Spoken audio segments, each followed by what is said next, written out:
विधानसभा के शीतकालीन सत्र के दूसरे दिन धान खरीदी पर सदन में तीखी बहस देखने को मिली। धान खरीदी पर विपक्ष ने स्थगन प्रस्ताव प्रस्तुत किया। नेता प्रतिपक्ष डॉक्टर चरणदास महंत और पूर्व मुख्यमंत्री भूपेश बघेल ने गंभीर आरोप लगाए। विपक्षी सदस्यों ने कहा कि राज्य सरकार धान खरीदना नहीं चाहती, किसानों को टोकन नहीं मिल पा रहा है, धान बेचने के लिए किसानों को भटकना पड़ रहा है, सही समय पर किसानों को भुगतान भी नहीं हो पा रहा है। विपक्ष के स्थगन प्रस्ताव पर सदन में लंबी चर्चा हुई। विपक्षी सदस्यों ने धान खरीदी में अव्यवस्था और गड़बड़ी का आरोप लगाते हुए सदन में अपनी बात रखी, तो वहीं मंत्री दयालदास बघेल ने विपक्ष के सभी आरोपों पर कहा कि अब तक 30 लाख मीट्रिक टन से अधिक धान खरीदी कर ली गई है। 80 लाख मीट्रिक टन धान खरीदने के लिए टोकन भी जारी कर दिए गए हैं। किसानों को समय पर राशि का भुगतान भी किया जा रहा है। राज्य सरकार ने 24 घंटे टोकन के लिए व्यवस्था की है। मंत्री के जवाब से असंतुष्ट होकर विपक्ष ने पूरे दिन की कार्यवाही का बहिष्कार कर दिया। इस दौरान नेता प्रतिपक्ष चरणदास महंत ने कहा कि धान खरीदी में व्यवस्था पर हमने पहले सदन में ध्यान आकर्षण किया, सरकार इस मसले पर कुछ भी सुनने को तैयार नहीं है। अब हम सड़क पर उतरकर धान खरीदी में अव्यवस्था का विरोध करेंगे। वहीं दूसरी ओर विपक्ष के बहिष्कार पर संसदीय कार्य मंत्री केदार कश्यप तंज कसते नजर आए। किसानों को जो परेशानियां हो रही धान के बेचने में, पहुंचाने में, वहां तक टोकन जितना चाहिए, जितनी जल्दी उनको धान बेचने की तैयारी है उतनी जल्दी धान खरीदी नहीं जा रही है। उनके जो प्रस्ताव हैं कि हम 160 लाख मीट्रिक टन खरीदेंगे, अभी जितनी खरीद हुई है उससे नहीं लगता कि ये अपने लक्ष्य को पा पाएंगे। हमारे क्षेत्र में हर जगह टोकन के नाम से जो गड़बड़ियां हो रही हैं, आप सबको पता है कि एक किसान ने गला रेत कर आत्महत्या करने का प्रयास किया है। गांव-गांव में ऐसे कई जगह हैं जहां इस तरह के प्रयास हो रहे हैं। इन सब को देखते हुए हम लोगों ने आज की कार्रवाई से बहिष्कार किया है, जिसका पूरे देश की जनता ने बहिष्कार किया है, जिसका छत्तीसगढ़ के चाहे लोकसभा में हो, चाहे विधानसभा में हो, चाहे नगरीय निकाय में हो, चाहे पंचायत चुनाव में, जनता ने पूरी तरीके से बहिष्कार किया है। वो आज सदन में अपनी बात रखने की जगह वो सदन का बहिष्कार करने में लगे, जबकि उनको तथ्य के साथ में अपनी बात को रखना चाहिए, लेकिन उनके पास तथ्य नहीं। इसके कारण से वो इधर उधर की बात करके, भूमिका बना करके, कथा कहानी सुना करके इस सदन को गुमराह करने की कोशिश कर रहे हैं। कुल मिलाकर धान खरीदी को लेकर सत्ता पक्ष और विपक्ष आमने सामने नजर आए। विपक्ष जहां इसे किसानों के साथ अन्याय बता रहा है, वहीं सरकार व्यवस्थाओं के दुरुस्त होने का दावा कर रही है। स्थगन प्रस्ताव खारिज होने के बाद विपक्ष का बहिष्कार और सड़क पर उतरने की चेतावनी आने वाले दिनों में इस मुद्दे को और गरमा सकती है। अब देखना होगा कि सरकार विपक्ष के आरोपों पर क्या ठोस कदम उठाती है और किसानों की समस्याओं का समाधान कैसे करती है। फिलहाल धान खरीदी को लेकर सियासी घमासान छत्तीसगढ़ की राजनीति में और भी तेज होता हुआ दिखाई दे रहा है। रायपुर से अद्वैत नाइक की रिपोर्ट। नमस्कार, गोहार छत्तीसगढ़ देख रहे हैं आप और मैं हूं आपके साथ खुशी व्यास। धान पर घमासान, जो कि मुझे लगता है कि छत्तीसगढ़ में सबसे ज्यादा चर्चाओं का और सबसे ज्यादा सियासत का विषय रहता है धान, क्योंकि धान की अगर बात कही जाए तो धान का कटोरा छत्तीसगढ़ कहा जाता है। अगर धान यहाँ की पहचान है तो सियासत का विषय आखिर क्यों नहीं होगी। इसके पहले भी हमने देखा था कि धान को लेकर सरकार चाहे जो भी हो, लेकिन सियासतें होती आई है, पहले भी हुई थी और इसके पिछले साल भी हमने देखा था, और इस बार भी ठीक उसी तरह के आक्रामक रूप में विपक्ष नजर आ रहा है। तमाम तरह के सवाल दागे जा रहे हैं। ये सवाल पहले सड़क पर थे, अब सदन में भी सुनाई दिए हैं। विपक्ष का साफ तौर पर कहना है कि सरकार किसान को गुमराह कर रही है। धान खरीदी के दावे किए जा रहे हैं, लेकिन किसान अपनी धान बेच नहीं पा रहे हैं और तमाम तरह की मुश्किलें जो है किसानों को उठानी पड़ रही है। इससे तरह अगर हम बात करें सत्ता पक्ष की, तो सत्ता पक्ष का यही कहना है कि विपक्ष के पास कोई मुद्दा है नहीं, तो मुद्दा बनाया जा रहा है, क्योंकि सदन ऐसे तो चलेगा नहीं, तो कुछ मुद्दा तो हो विपक्ष के पास। अपने अपने दावे हैं विपक्ष के भी, सत्ता पक्ष के भी, लेकिन अब ये धान का जो मुद्दा है वो सदन में भी गूंजा है आज। आखिर इसके क्या कुछ मायने, आज इसी को लेकर हम चर्चा करेंगे, लेकिन उससे पहले जान लेते हैं गोहार पॉइंट्स क्या है। धान खरीदी पर सदन में हंगामे के क्या है मायने? क्या जमीनी हकीकत पर खरे उतर रहे हैं सरकार के दावे? क्या वॉकआउट से निकलेगा किसानों की समस्या का हल? धान खरीदी को लेकर विपक्ष के आरोपों में कितना दम? तो इन्हीं सब मुद्दों को लेकर आज हम चर्चा करेंगे। खास पैनल, खास मेहमान हमारे साथ जुड़ चुके हैं। सबसे पहले परिचय मैं आपका करवा देती हूँ। हमारे साथ कांग्रेस से प्रतिक्रिया रखेंगे अमित श्रीवास्तव जी, बीजेपी से हमारे साथ शताब्दी पांडे जी जुड़ चुकी है और वरिष्ठ पत्रकार अनिल पुसतकर जी भी हमारे साथ जुड़ चुके हैं। आप तीनों मेहमानों का बहुत बहुत स्वागत है इस खास चर्चा में। अमित जी, चर्चा की शुरुआत आप ही से करना चाहूंगी। धान को लेकर जो घमासान छत्तीसगढ़ में लगातार देखने को मिल रहा है, इससे पहले भी मिल ही रहा था और मुझे लगता है कि अधिकतर जो हमारी चर्चाएं होती है वो धान जैसे विषयों पर ही होती है। अधिकतर धान पर ही रहता है कि धान को लेकर समस्या है, लेकिन ये समस्या है कहाँ? किसानों को समस्या हो रही है या विपक्ष को समस्या हो रही है? क्योंकि बीजेपी तो यही दावे कर रही है कि तमाम जो धान खरीदी केंद्र बनाए गए हैं वहां पर किसान धान अपना बेच पा रहे हैं, सभी तरह की सुविधाएं उनको मिल रही है। फिर आखिर विपक्ष को कमी कहाँ नजर आ रही है? परेशानी विपक्ष को तब होगी जब किसान भाइयों को परेशानियों को सामना करना पड़ेगा।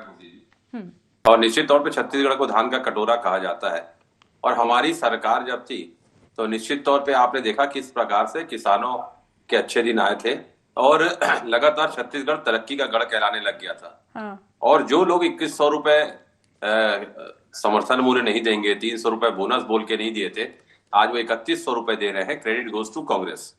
और मैं आपके माध्यम से कहना चाहता हूं कि आपने कहा कि विपक्षियों को प्रॉब्लम है क्या? बिल्कुल भी नहीं, लेकिन जिस प्रकार से अवस्था का आलम रहेगा, देखिए 15 नवंबर से धान खरीदी अगर चालू होती है तो टोटल 76 डेज मिलता है और 76 डेज में 30 डेज जा चुका है और अभी तक सिर्फ समझ लीजिए आप लगभग 17-18% ही खरीदी है कर पाए हैं। मतलब 27,30,000 पंजीकृत किसान हैं, उसमें से लगभग अगर आप देखेंगे तो 6-7 लाख ही किसान अभी तक अपना धान बेच पाए हैं। और जिस प्रकार से आप देखिए कि रकबा भी अगर आप देखेंगे तो 31,51,777 हेक्टेयर दर्ज किया गया है। मतलब ये बम्पर खरीदी का दावा जरूर ये कर सकते हैं, लेकिन ये खरीदी बिल्कुल धीमी है। और मैं कह सकता हूं कि कागजों पे, एक्सेल सीट पे जरूर सरकार अपने आप को मजबूत बता रही है, लेकिन जब आप किसान भाइयों से बात करेंगे तो निश्चित तौर पे आपको लगेगा कि सरकार पूरी तरीके से जमीनी स्तर पे फेल है।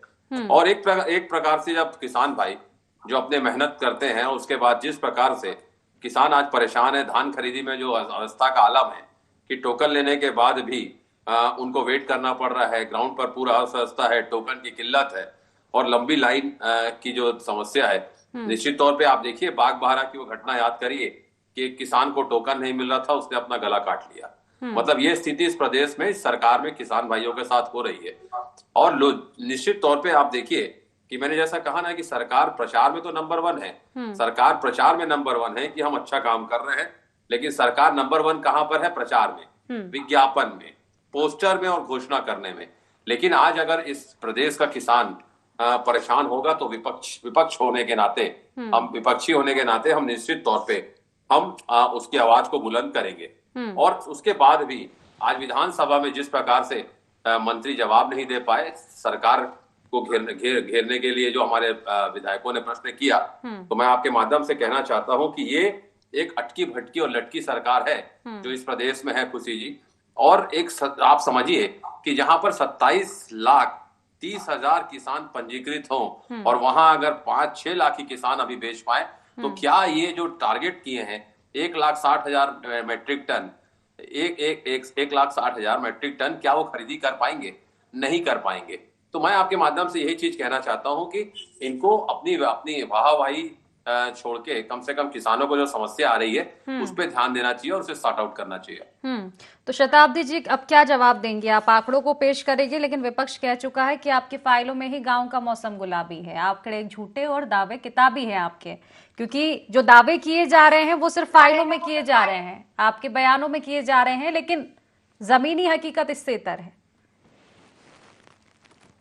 खुशी जी, मैं अपने कांग्रेस के प्रवक्ता और कांग्रेस के सभी साथियों से कहूंगी कि ये ख्याली पुलाव बनाने की बजाय जमीन पर उतरकर किसानों के साथ लाइन में लगकर देखें जरा किस प्रकार की उनको सुविधाएं दी जा रही है और किस प्रकार से अभी वर्तमान ये कुछ भी अपने आंकड़े जो अमित भाई प्रस्तुत कर रहे थे, लेकिन मैं आपको बता दूं कि अब तक 17.24 लाख टोकन से 47 लाख टन की हो चुकी है खरीदी, और इसके धान खरीदी के एवज में किसानों को 7,771 करोड़ रुपए का भुगतान हो चुका है। इस वर्ष 7.5% अधिक किसानों को 19% अधिक का रकबा अब तक पंजीयन हो चुका है। आगे और भी होना है। और अभी जो टोकन मिलने में परेशानी का ये गाना गा रहे हैं, आने वाले 20 दिनों तक और अधिक अभी टोकन के लिए उनके पास में 24 घंटे के लिए सुविधा मुहैया करा दी गई है। बहुत सरलीकृत कर दिया गया। अब पूरे 24 घंटे में अपना टोकन कभी भी ले सकते हैं, और ये व्यवस्था आने वाले 20 दिनों तक है और आगे भी बढ़ाई जाएगी। और विष्णुदेव सरकार ने कहा है कि हर किसान का धान खरीदा जाएगा। एक्चुअली इनको जो तकलीफ है वो ये नहीं है कि क्या हो रहा है क्या नहीं हो रहा है, तकलीफ ये है कि इनके जो फर्जी तरीके से जो ये धान टिकाते थे ना, जो आसपास से खरीद के जो फर्जी तरीके से जो बाहर के राज्यों से ला करके यहाँ पर जो धान बेचा जाता था, उसको लेकर के अब जो व्यवस्था नहीं बन रही है, क्योंकि जो डिजिटलाइजेशन हो गया है, जिस पारदर्शिता के साथ इस समय खरीदी हो रही है, चेक पोस्ट पर चेकिंग हो रही है, ये सारी जो व्यवस्थाएं हुई है, ये तकलीफ इससे है। और इसलिए ये बार बार रणछोड़ दास बनते हैं, रण छोड़कर भागते हैं, विधानसभा से बाहर निकलते हैं, संसद से बाहर निकलते हैं। मतलब एकदम आदत हो गई है इनकी, छोड़ो बाहर निकलो, क्योंकि इनके पास में वास्तविकता को सहन करने की शक्ति खत्म हो गई है। निश्चित रूप से इनको ये समझना पड़ेगा कि ये जो जिस प्रकार का भ्रष्टाचार इन्होंने बना के रखा हुआ था, अधिकारियों के साथ मिल करके बाहर का जो धान यहाँ पर, क्योंकि अधिक धान कैसे, जितना रकबा नहीं उससे ज्यादा का धान खरीदी कैसे हो रही थी, वो इसीलिए कि आसपास के राज्यों से गलत तरीके से भ्रष्टाचार का सहारा लेकर यहाँ पर धान बेचा जा रहा था। छत्तीसगढ़ के किसानों के हक को मार करके, उनके अधिकार को छीन कर ये किया जा रहा था। इसीलिए चुनाव में जनता ने इनको जवाब दे दिया। ये जो अभी अपना जो कह रहे थे कि हमने ये किया वो किया, लेकिन जनता ने क्या उसको समझा और जनता को उसका क्या लाभ मिला, जिसका जवाब उन्होंने चुनाव में दिया। आने वाले समय में एक भी किसान का धान नहीं रुकेगा, सबका धान खरीद लिया जाएगा। बम्पर खरीदी हो रही है और बम्पर खरीदी होगी, और किसी प्रकार की असुविधा तो हो ही नहीं रही है हमारे किसानों को। फिर इस प्रकार की बातें करना ये बिल्कुल गलत है, क्योंकि ये अपने द्वारा किए गए। क्या हुआ था कि जो कांग्रेस के समय में जो माफिया राज था ना, उसकी वजह से, और जिस प्रकार से वहां पर डिजिटल ना हो करके जो टोकन मिलता था, उसमें जो भर्राशाही चल रही थी, उसको देखकर जो किसान डरते थे, ये डर पैदा करना चाह रहे किसानों के बीच में। जबकि आज किसान जागरूक है, वो जान चुका है, वो अपनी सोसाइटी से जुड़ा ठीक है। बिल्कुल, मैं फिर से लौटूंगी आपके पास। एक छोटी सी प्रक्रिया अमित जी से ले लेती हूँ, उसके बाद अनिल जी के पास लौटूंगी। अमित जी, अच्छे दिन किसानों के आए थे आपकी सरकार में, लेकिन फिर किसान क्यों अच्छे दिन बीजेपी के ला रही है, ये भी तो एक बात है ना। अब आपके आरोपों को तो सिरे से नकारा जा रहा है कि किसान तो खुश हैं, जमीनी हकीकत जरा टटोली है। वो तो मैंने कहा ना कि दीदी उस किसान की जो सत्य घटना है बागबारा वाली, अनिल भैया बैठे हैं, बेहतर बता पाएंगे उसमें कि वो टोकन नहीं मिला तो उसने अपना गला रेत लिया। तो ये अगर स्थिति है, अगर अच्छा यहाँ पर सब कुछ होता तो कोई किसान परेशान होके ऐसा आत्मघाती कदम करता क्या, आप बताइए। लेकिन मैं आपके माध्यम से कहना चाहता हूँ खुशी जी कि धान खरीदी सिर्फ आंकड़ा नहीं है, और जो धान बेचने के लिए किसान भाई आता है वो निश्चित तौर पे आप ये समझ लीजिए कि वो धान की बाली जो है उसी कांग्रेस के माहौल की वजह से डर कर किसान ने ऐसा किया था। लेकिन आज इसके बाद आपको कोई घटना मिल रही है क्या? किसान जाग गए हैं, जान गए हैं कि उनके साथ कोई धोखा नहीं होगा। गला काटना पड़े तो मुझे लगता है ये सरकार, ऐसी सरकार पे धिक्कार है। और दूसरा मैं आपके माध्यम से कहना चाहता हूँ, अभी दीदी कह रही थी तो मैं बताना चाहता हूँ कि आपका जो तुहर टोकन ऐप है उसमें 8,98,000 ही टोकन वहां पर कटे हैं।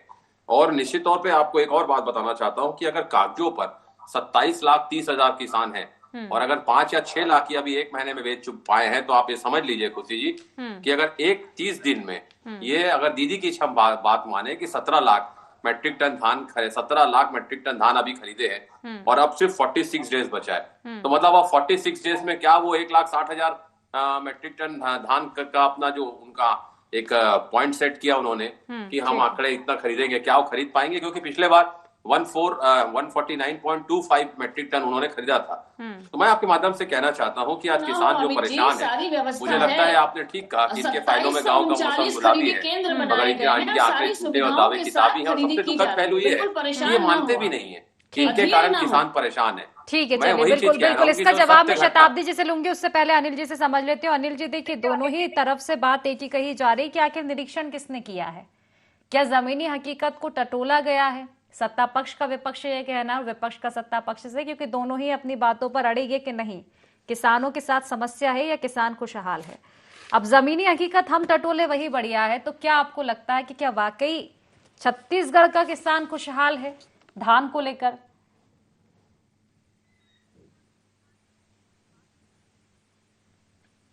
देखिए खुशी जी, आपका सवाल जायज है। और दूसरी बात यह है कि छत्तीसगढ़ का जो किसान है वो सिर्फ अन्नदाता नहीं है, वो सरकार दाता भी है। सत्ता की चाबी वही जो है राजनीतिक दलों को सौंपता है, सरकार वही बनाता है किसान। इसलिए सरकार को नाराज तो दोनों पार्टियां नहीं कर सकती, सरकार के हितैषी बनने का दावा दोनों पार्टियां करती है।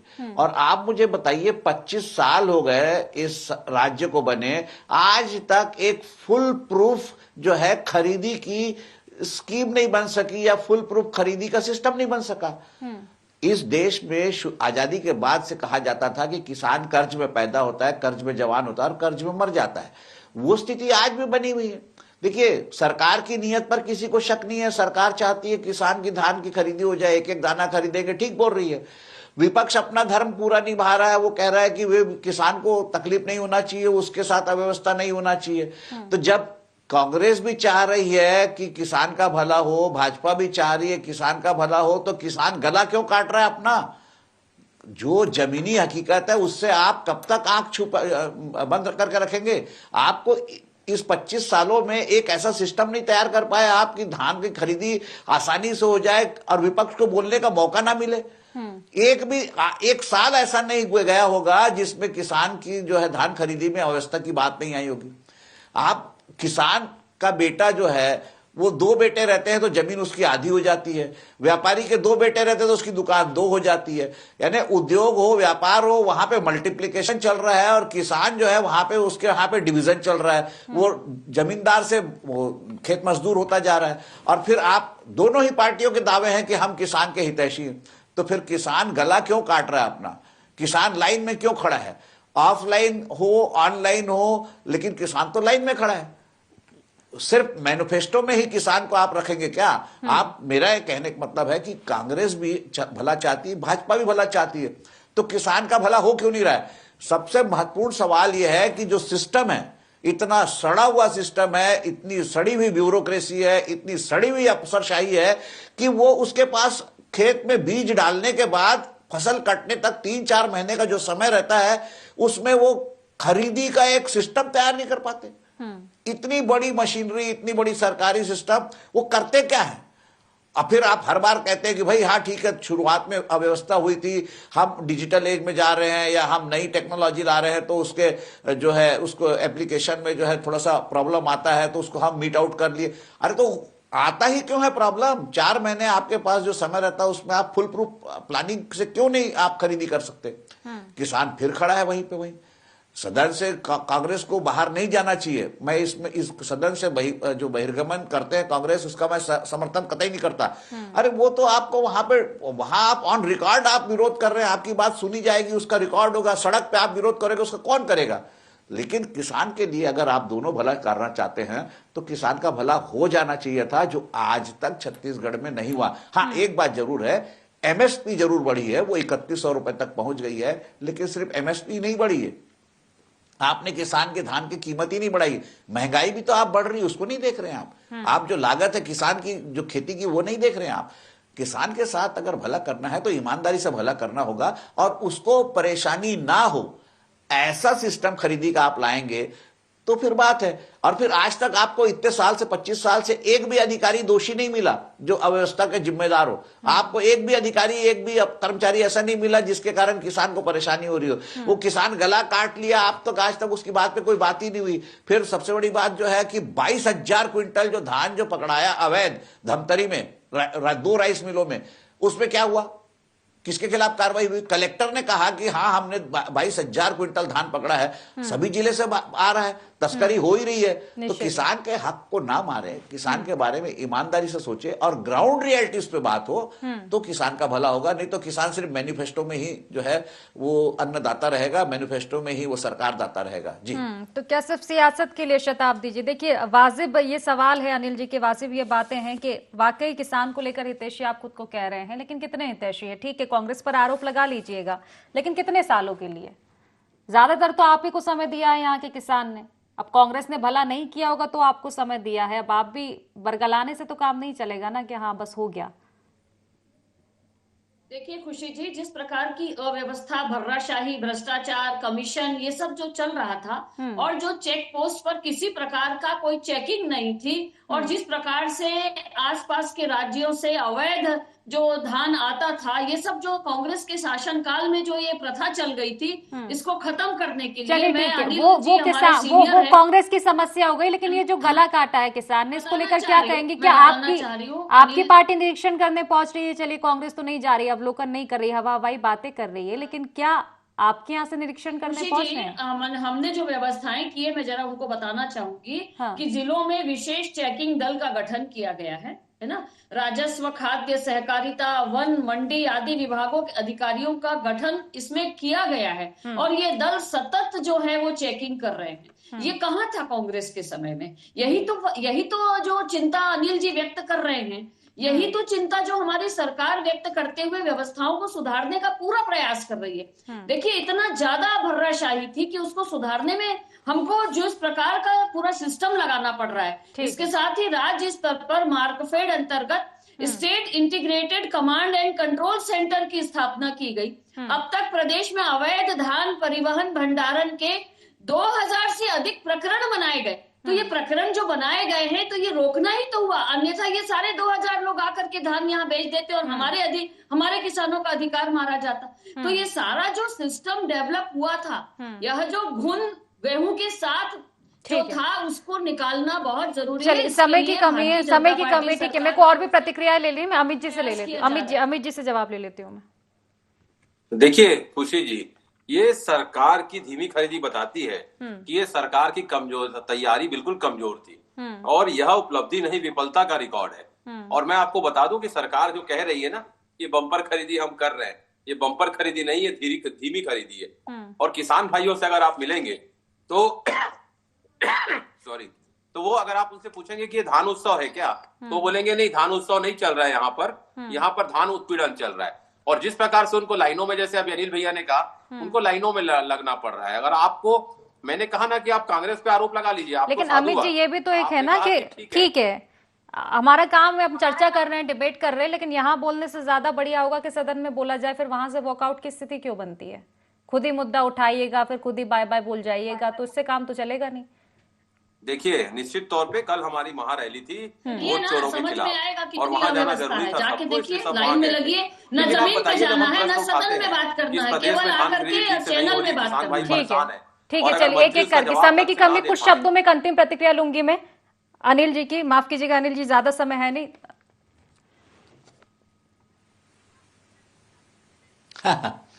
नहीं ठीक है खुशी जी। देखिए किसान का अगर दोनों पार्टी भला चाहती तो मिलकर भला कर ले। आप जो विसंगतियां हैं उसको दूर करे, भाई अफसरशाही को कंट्रोल करे। अगर अफसरशाही एक तो स्कीम बनाती है, फुल प्रूफ स्कीम बनाती है किसान का, आप 25 साल से आप एक पाठ नहीं पढ़ पाए। आप 25 साल से तो अगर जो गधे से गधा बच्चा होता है स्कूल का, वो सीख जाता है। तो आप अगर एक खरीदी की स्कीम नहीं तैयार कर पा रहे हैं तो आपकी सरकारी मशीनरी, शासन की नीयत साफ है, अच्छी है, तो प्रशासन क्या कर रहा है? आप शासन को नहीं मानते फेल, हम भी मान लिए चलो शासन फेल नहीं है, लेकिन आप प्रशासन को तो फेल मानिए। प्रशासन के खिलाफ तो दंड की बात करिए। भयभीन हो तन प्रीत गोसाई, 2 अफसरों को आप ठीक करेंगे, सारी सिस्टम ठीक हो जाएगा। तो आप अगर एक बार, क्यों आप विपक्ष को मौका ही क्यों देते हैं बोलने का? सरकार अगर किसान का भला करना चाहती है तो एक फुल प्रूफ स्कीम्स के साथ उसकी खरीदी सिस्टम चालू कर दे, तो विपक्ष क्या बोलेगा? विपक्ष लेकिन उसके लिए बहुत जरूरी रहेगा अनिल जी की जमीनी हकीकत को, जमीनी नफ्स को टटोला जाए। आप देख लेते लेते हैं। क्योंकि दोनों ही साइड से बातें हवा हवाई कही जा रही है। अगर अफसरशाही की अगर हम बात जी। करें, कोई अधिकारी अगर लापरवाही कर रहा है तो ये कैसे पहचानेंगे? आप निरीक्षण तो कीजिए, तब जाकर पता चल पाएगा। क्योंकि वही हो जाता है कि फाइलों में आंकड़े आ गए हैं तो बस बातें खत्म हो गई है। फिलहाल समय की कमी है, इसलिए चर्चा को ही समाप्त करना पड़ेगा। आप तीनों मेहमानों का बहुत बहुत शुक्रिया इस चर्चा में जुड़ने के लिए। तो देखिए, धान पर घमासान नई बात नहीं है, लेकिन अब मुद्दा सदन का है कि सदन में धान की गूंज सुनाई दी है।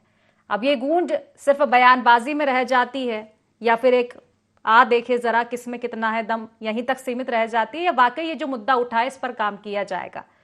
तो फिलहाल गुवाहाटी छत्तीसगढ़ में इतना ही। आप बने रहिए IND 24 के साथ। नमस्कार।